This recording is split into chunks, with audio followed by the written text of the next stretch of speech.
Hi guys, and welcome back to my channel. I know it's been a while, but I've been wanting to come back to this for a really long time now, but I think that I had to just kind of get over these expectations that I had in my head of what this channel could be and like what I could be, I guess.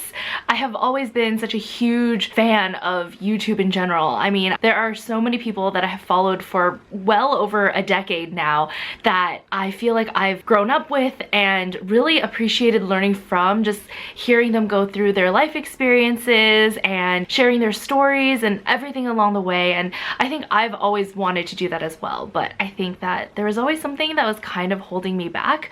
I think that when I initially made those videos, I was really excited, but I was also looking at the formula of what everybody else had been doing. And I think that because of that, I didn't really feel like that's who I was. So this is me coming back, starting fresh, and I feel like now I have a much clearer mindset of what I want to talk about, who I am, who I want to be, what content I want to create.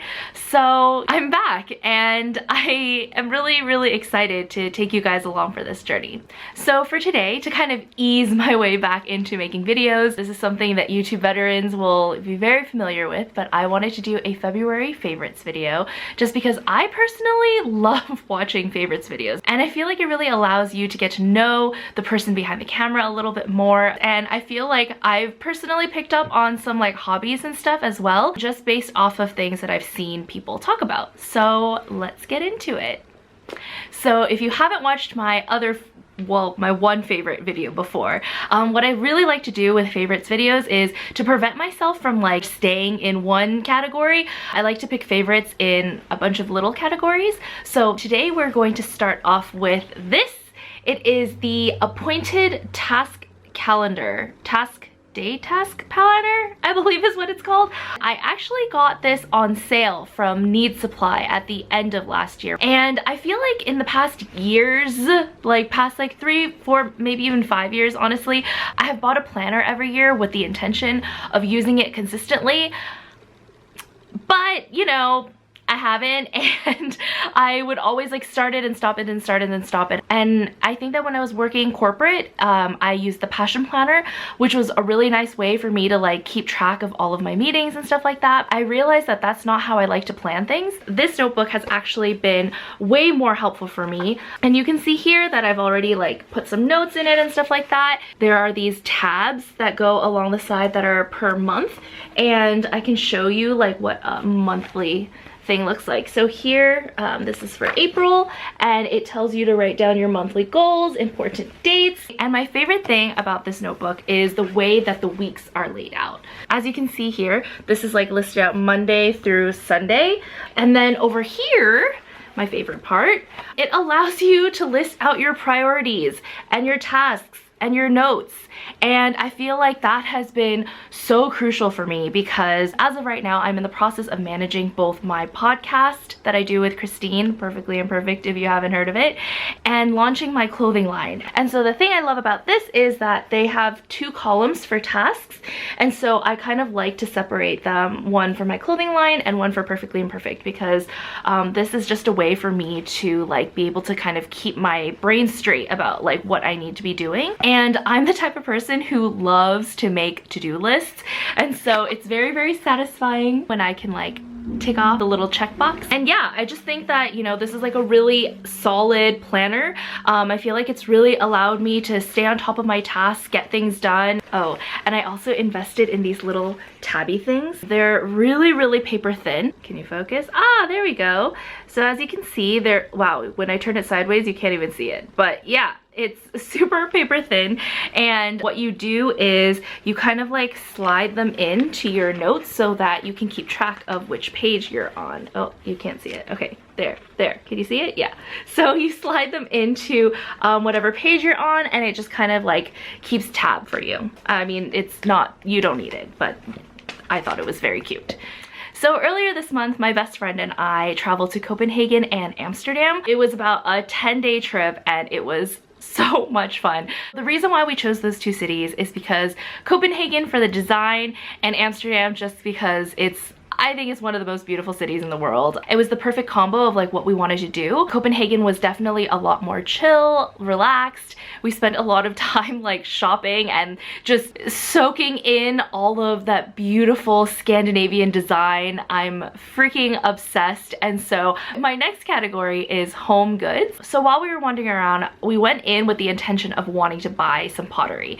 And Copenhagen actually is very, very well known for pottery. And I'm kind of bummed because there are actually a lot of like pottery classes that you can take, but a lot of them were on the weekends or scheduled for not the week that we were there. So I was kind of bummed about that. But we walked by this store. I will insert a photo here, and it was just gorgeous, and I fell in love with everything there. And so I picked up this little vase. I think it's the cutest thing. I loved the color of it. The color of it felt very unique. I don't typically go for colors like this, but a lot of the other colors were like baby pink and whites and grays and stuff like that, and that's usually my color palette. But I don't know, the Scandinavians really just brought out that craving for something a little bit more unique, because I feel like a lot of their style is very minimalistic and very like neutral tones, which I love, with like a pop of color, which I also love. So yeah, I thought that this would be super, super cute. I actually bought flowers. I'm gonna go get it. Okay, I'm back, but let me preface this by the fact that we should always check sizes when we order things online. I ordered these flowers because they were all over like all the Scandi like cafes and hotels and stuff like that, and I thought that they were absolutely gorgeous. But I bought these for this vase, and as you can tell, it is too small. I also did not realize that it comes with its own little glass jar. So now I have this, and I'm still looking for flowers for this. Anyway, I still love this guy to death. I love the little detailing at the spout, that it's so like delicate looking. And yeah, just obsessed with this color and the shape of it.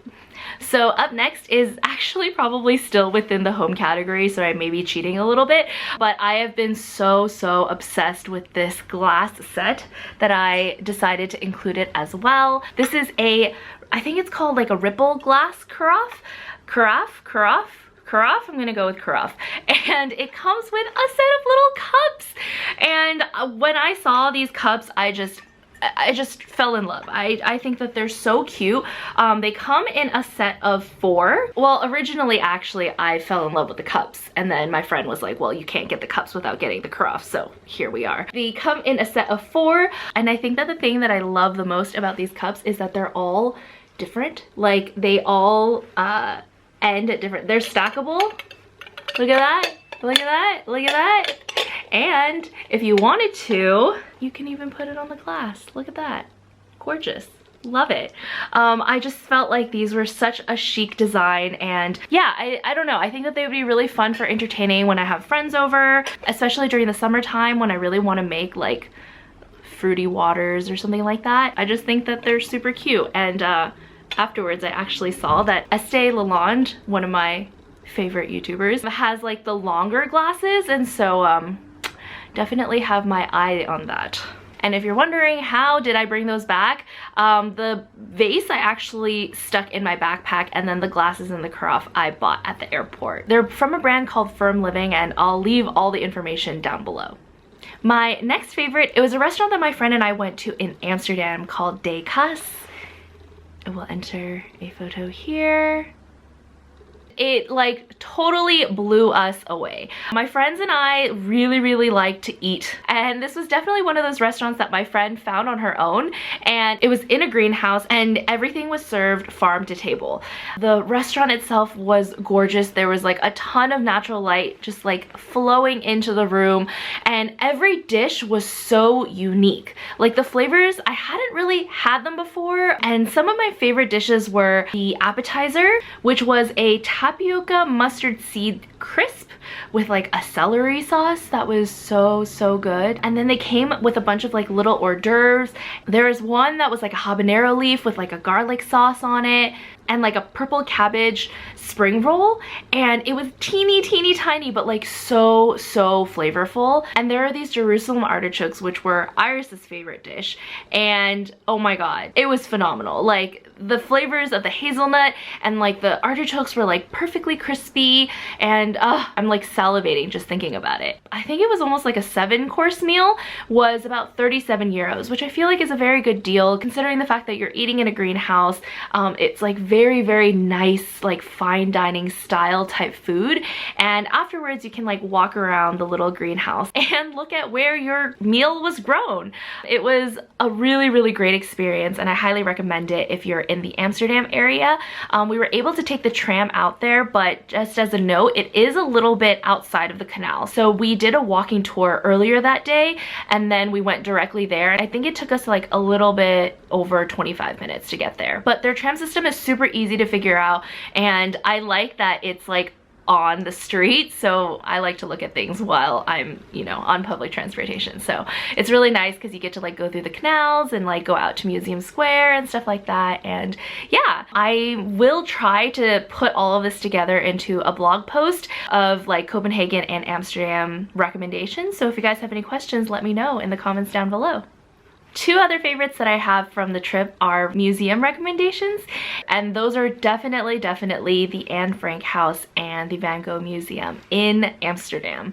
I mean, I think that all of us have heard stories about these two incredibly passionate and talented people from a very young age, and I think that to be able to learn more about their life, and in Anne's case to be able to see where she was actually hiding from the Nazis with her family for 2 years, was just a crazy experience. What I learned from the both of them is that they were just such passionate people, and I feel like it's such a shame that what both of them truly wanted, which was for Van Gogh to be recognized for his art and for Anne Frank to become a writer, they both did become that.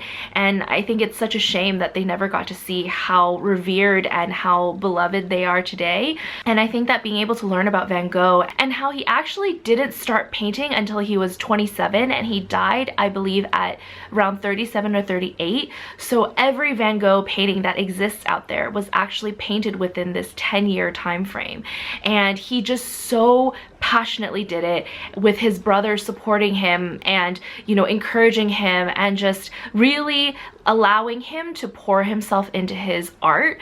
It really touched me because I think that I've always been that person who is always really passionate about things, but I think that there was always something holding me back. Like there was a fear, or there was like a boundary or a barrier of like, oh my gosh, what are other people going to think about me? But Van Gogh did not care. He just poured himself into it and created these beautiful works of art that, I don't know, if you ever get the chance, I highly recommend going to a museum where there is a Van Gogh painting available. I know that New York has a couple of really great options. The Starry Night is at the MoMA. I know that there's a couple of Van Goghs and Monets and a lot of other stuff at the Met. Here in LA, I know that they have some at the Norton Simon Museum in Pasadena, the Hammer Museum in West LA, and all around the world there are just hundreds of these Van Gogh paintings. And if you really get to be able to see one up close, you'll be able to see the depth of it and to be able to see the colors that he chooses to use to represent sadness or happiness. All these emotions that he uses colors for, I think is just absolutely incredible.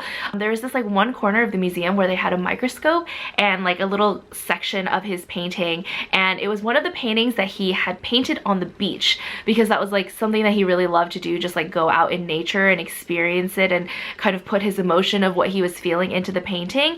And it was like a super windy day, and so under the microscope you could actually see grains of the sand embedded in his like thick layers of paint, and it was just so beautiful to see, and highly recommend that.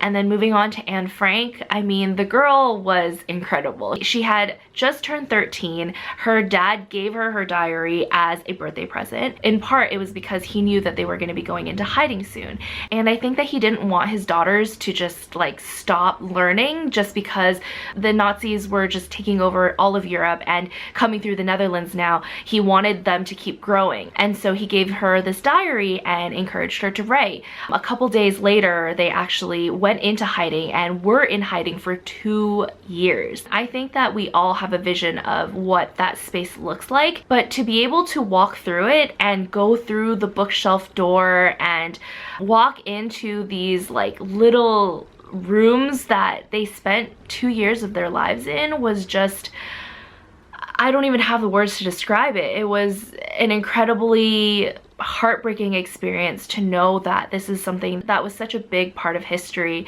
But I think, again, looking at Anne's passion and learning that she actually had written quite a few diaries while she was in hiding. The first one, I think, was definitely very 13-year-old girl, like talking about boys and talking about kind of some of the dysfunction that was going on of like 8 people crammed into this tiny space. Through her time there, she really developed this love for writing, and she kept talking about how she wanted to be a famous writer and how she wanted to write about this experience of her hiding in this annex. And unfortunately, 5 months, I believe, after the Nazis invaded and sent them off to concentration camps, Anne Frank died.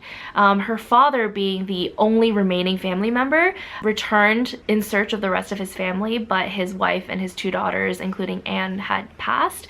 And one of the helpers, actually, who had helped them stay in hiding, was able to save Anne's diary. And originally, the helper had kept those diaries because she wanted to give them back to Anne, but because she wasn't able to do that, she passed them along to her dad.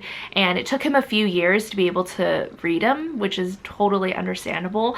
But I think that once he did, he realized this passion that his daughter had and her gifted ability to storytell. And so he edited a version, which is now what we know as the Anne Frank diary. I purchased a copy from the house. It was really cool. They gave me like a little sticker that signifies that it was bought there. And I'm really excited to dive in to this mind of this 13 to 15-year-old girl who had to stay in hiding to save her own life. Yeah, those 2 are incredible museums that I highly recommend if you are in the Amsterdam area. For my next favorite, it is an artist. His name is Lauv. I believe that's how you pronounce it, L-A-U-V. He is an American songwriter from SF. His songs are really like upbeat and like poppy. I really enjoy listening to his music. This Is Love playlist on Spotify has literally been on repeat for the entire month, and I think I've listened to all of his songs and even some of the remixes. My favorites are Changes, Mean It, Feelings, Paris in the Rain, and Tattoos Together. He sings about the most millennial problems, and I relate so hard. He has this song called Changes where he talks about that very like quarter life crisis kind of struggle where, you know, he wants to quit alcohol, he wants to cut his hair, he wants to do all these things because he wants to change who he is, because it's gotten to a point where he feels very stagnant, and changes are good but they're scary, you know. And he has super cute songs like Feelings and Paris in the Rain. In Feelings, he's always like, I wanna do whatever you wanna do. If you wanted to, girl, we can cross that line. And I just think that that lyric is so freaking cute, and his songs are just really relatable, and I have a really great time like dancing and just living in his music. He's actually going to be coming to LA in August, so I'm really hoping that I can go to his concert then. And for my last favorite, it is the movie Jojo Rabbit. Oh my gosh, this movie has totally taken my heart. It is about a little boy who is growing up in Nazi Germany, and he is a Nazi fanatic. And I know, you're probably thinking, how can you make Nazi Germany and this horrible event funny? But the director, Taika Waititi, wanted to do just that. I watched an interview with him afterwards where he talks about how there's all these serious issues that are talked about in a really serious and depressing way, but why can't you talk about serious topics and portray that same message, but also add in that comedic humor to make that experience less depressing. So throughout this movie, you see this little boy who grew up under Hitler's control and how he just loved swastikas and how much he just loved Hitler. And Hitler actually is his like imaginary friend, which just takes the movie from like here to like here. It's a coming of age story as he learns that his mom has actually been housing a Jewish girl up in the attic. There's a lot of really great like mother and son bonding. You see the development of this little boy grow up and challenge his way of thinking just because of the way that society was shaped at that time and how he really like comes into it on his own. It was just a super enjoyable movie. I'm now obsessed with Taika Waititi. He's actually also the director of Thor Ragnarok. So if you like that kind of humor, I highly recommend this movie. It features two of the most adorable little boys who played Nazi fanatics, Roman Griffin Davis and Archie Yates. The cast also includes Scarlett Johansson, Sam Rockwell, Rebel Wilson, and Alfie Allen. It's just a great movie overall. So that about wraps it up for my February 2020 favorites. January was so long and February was so short, like I can't even begin to process it. But let me know what your guys' favorites are in the comments down below. If you guys want to know what I'm up to throughout the week, be sure to follow me on Instagram at regina.fang. And Perfectly Imperfect is back in full force. So if you guys are interested in listening to me and my co-host Christine talking about issues such as mental health, body positivity, dealing with immigrant parents, you know, career, dating, relationships, whatever, head on over to Spotify or iTunes and search Perfectly Imperfect. I'll link all of the information in the description box below. But thank you guys so much for joining me for another favorites, and I'll see you guys next week. Bye! This is probably making people anxious the way I'm holding these, but I promise I'm sitting over carpet. I don't know if you can see that. Look at me. Look at me YouTubing. Oh God.